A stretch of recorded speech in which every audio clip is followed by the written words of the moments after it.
The whole idea of what I'm trying to do with it is finish off this whole book. So the idea is when you do comics, or let's say you're an indie person and you're gonna be doing comics and you got a comic book idea, you're a writer, and you're like, oh man, all I need is an artist to bring this to life.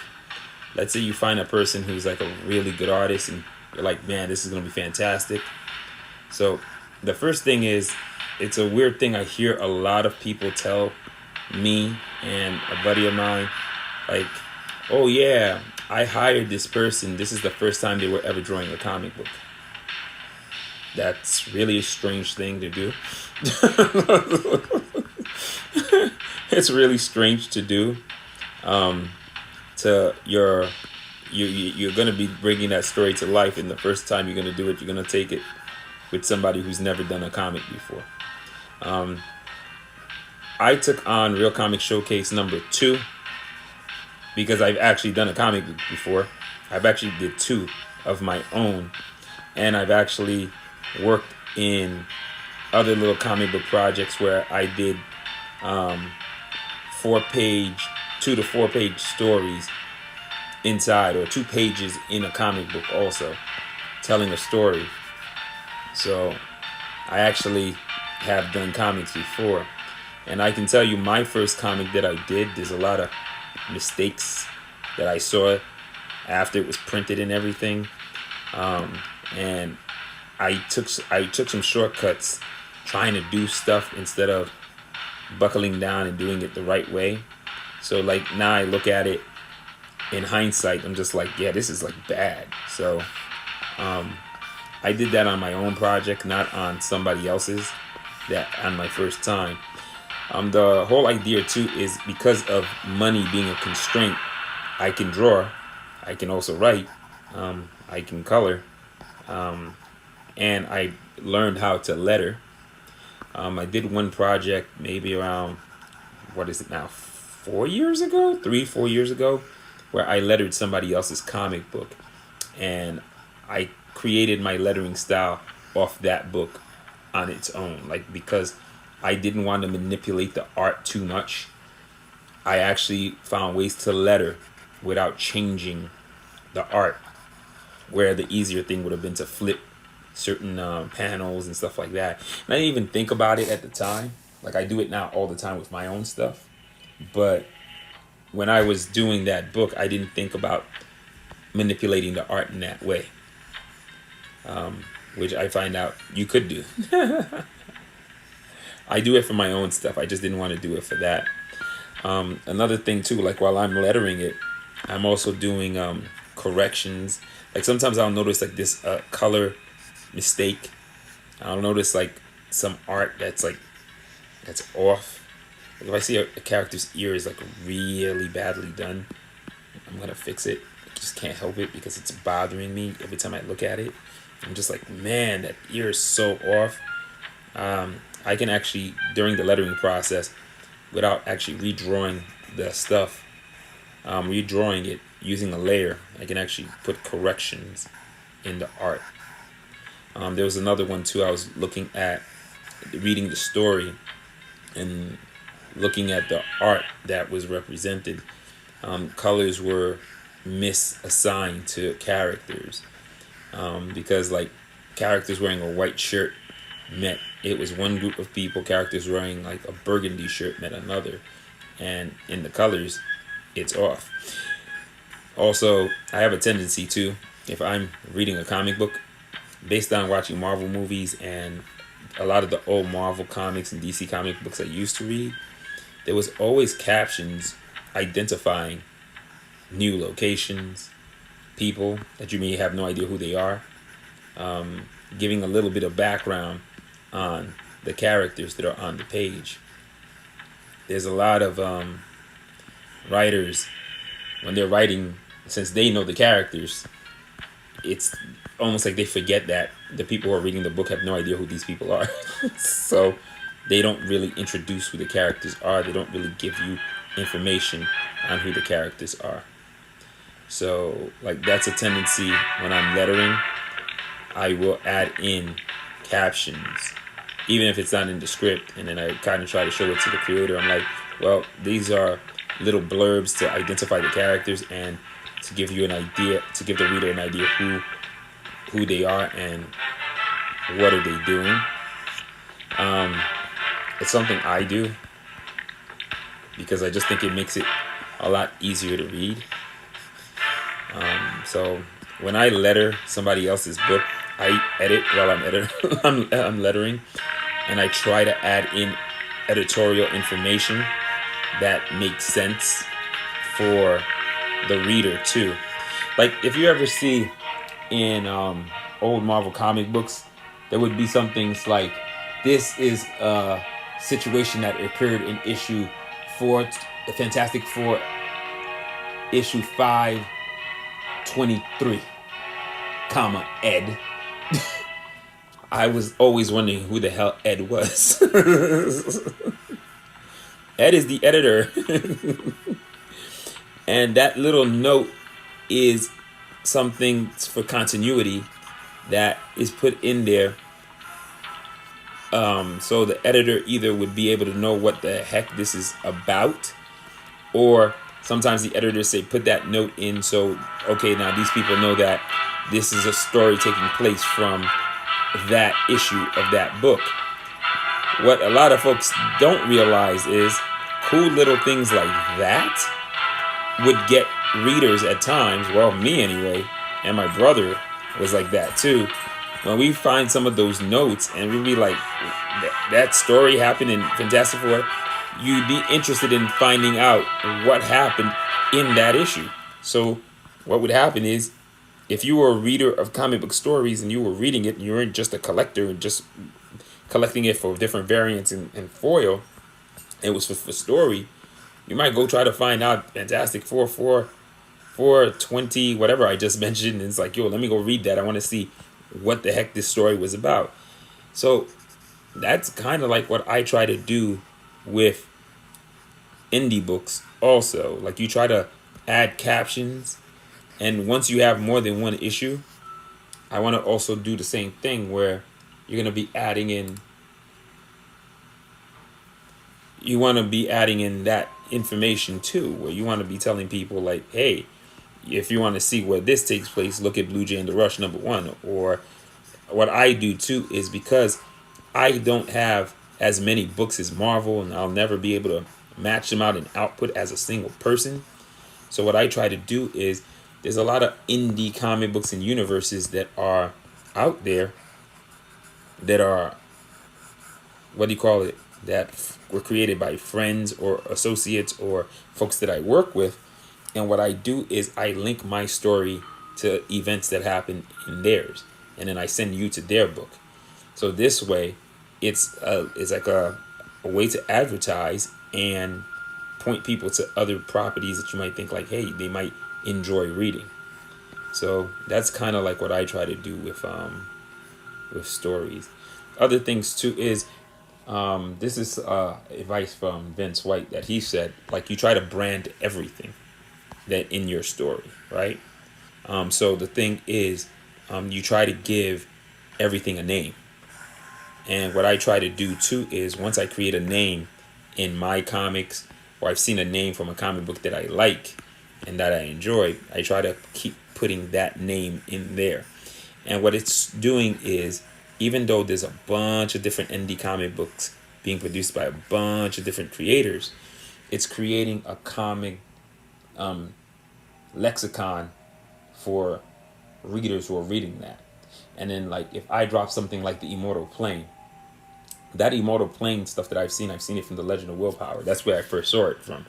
And the idea is, it's a place where all the deities and or beings who claim that are deities live. So, and anybody who's in that plane basically looks like an immortal. They don't seem to die. They age slower, and they're always around. Time doesn't pass there the way it passed in other places. So whenever you have beings of higher order or powers like that, you place them in there. So I use it also. So that's the thing. And whenever I read somebody's book, or they have a story and they have like something going on with deities and it's higher order and stuff like that, I put them in the immortal plane too. And what starts happening is when people starts reading all these comic books that I'm involved with, or in other indie spaces, like, holy crap, that's the immortal plane. That's the immortal. Is that the same place? You can try to create a connection, even though the stories are not being told the same way. There's a whole lot of stuff going on that's different, and that's kind of like the trick that I'm trying to do. And the reason I always bring this up is that's kind of like what we were trying to do when we were doing the Powerverse Collective. It's the same concept. We could never be able to match out the output of one of the big two, or even some of the bigger indie producers that are out there. So the only way you could match up or compete really is to create a connected universe by common phrases and ideas that are shared from multiple different comic book creators. None of us are. I am not changing your story. You're not changing your story. But what we try to do is we create common elements. We create common places that are the same in all the books. And if somebody's reading it, you can go, "Oh crap! Oh that's connected to that book," and it's loosely connected by terminology and phrase. That's it. That's why, it's a powerful idea.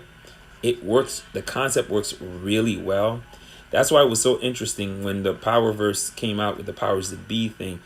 I started seeing almost everywhere everybody wanted to create a verse with their comic book properties. Everybody was trying to make their own Trinity, the big three, and all this stuff in all indie spaces.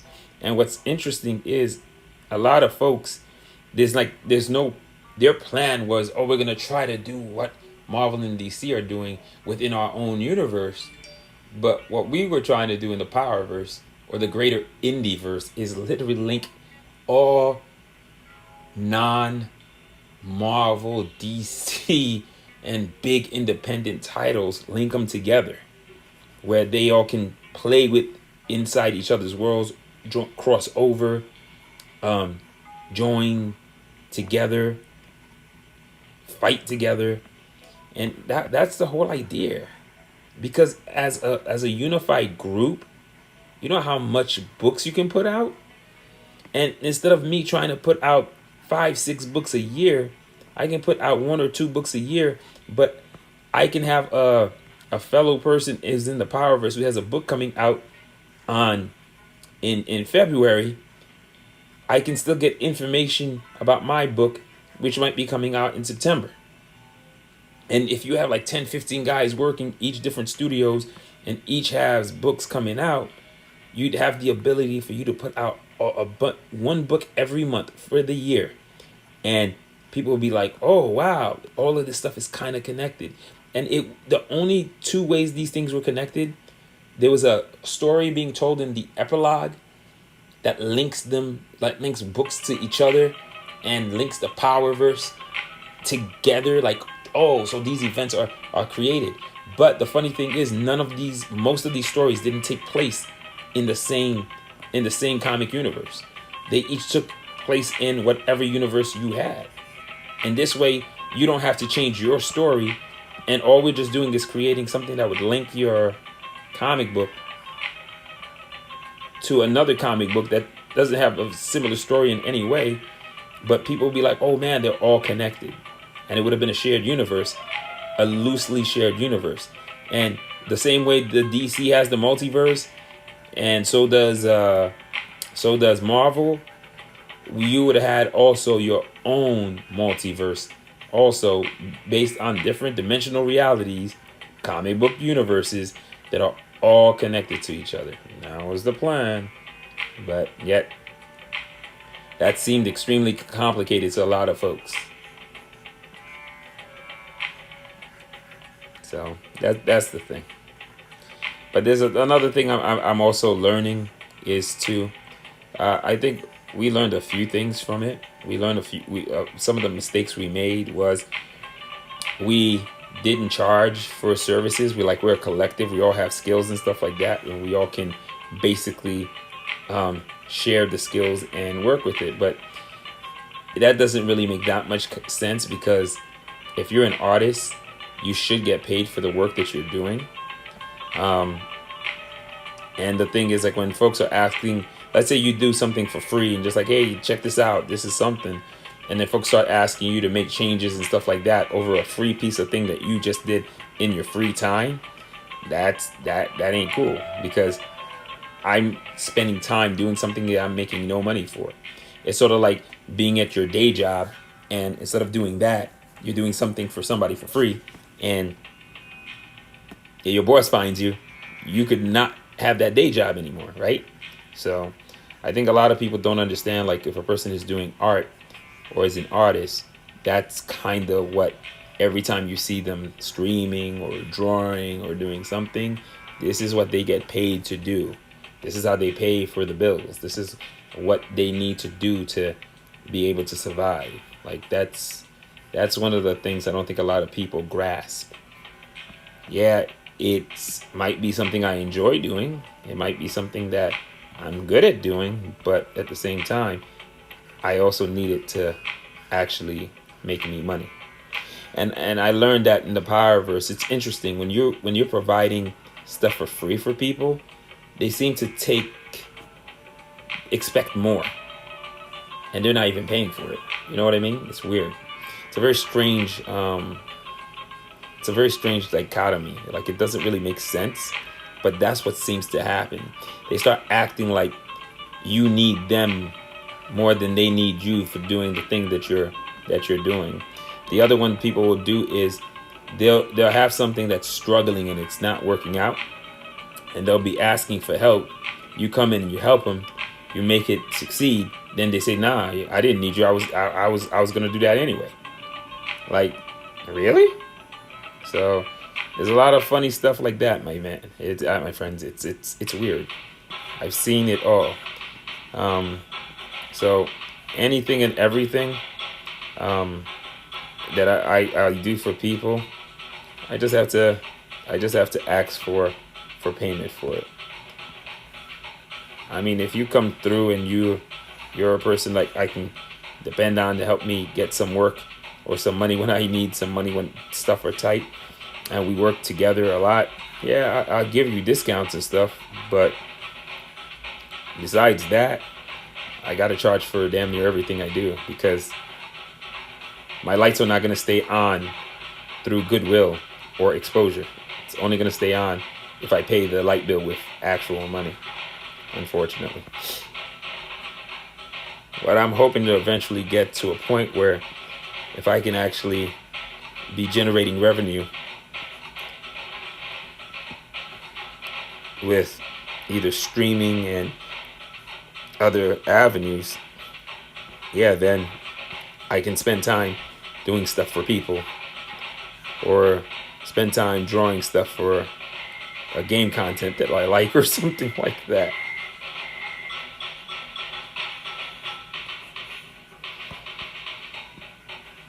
So that's just the way.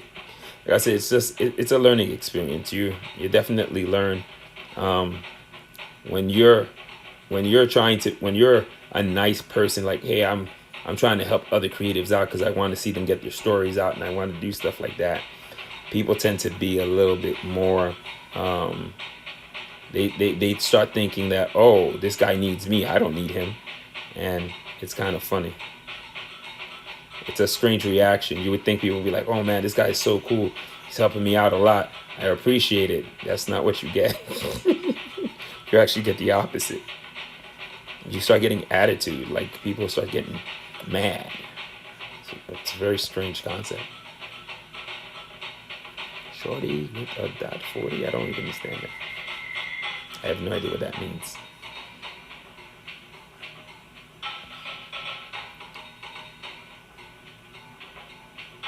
Yeah, I think that gives him around. I think he's around. Captain Jamaica, I think, is around 6'1" to 6'3", and this guy McWillis is around 6'6" in height. So what I'm trying to do, I make sure in my drawing, is to try to show you that there's a height differentiation between them. And the idea that I'm thinking about a person who's 6'6", he's gonna look linky, even if he's he has like bodybuilder mass. He's always gonna look linky compared to.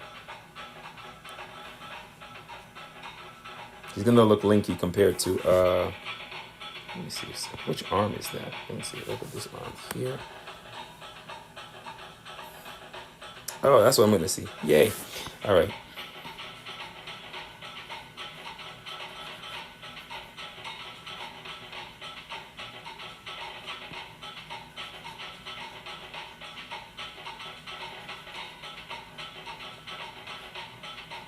So what I just did was I put my arm behind my back, sort of like what this pose is, and I just looked at what my fist would kind of look like, and that's just to help me figure out like what I need to draw. I've been doing that a lot more recently, and I don't need to stare at something anymore to draw it. I can just take a quick look and like, oh, okay, I remember. And I have like little tricks to create certain body parts, so it becomes real fast. Like this little X right here. If you ever look at your hand when the fist is closed, a little X is created on both the where your pinky is and where your thumb is.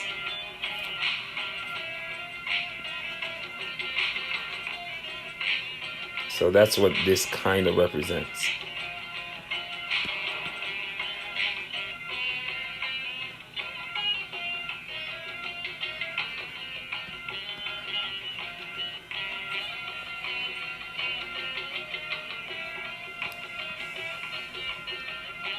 That looks wrong.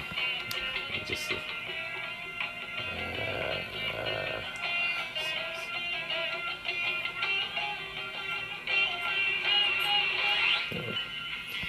We're gonna have to do it with extra layer, something you really won't see, but it's something I need to draw for my mind to comprehend what I'm looking at.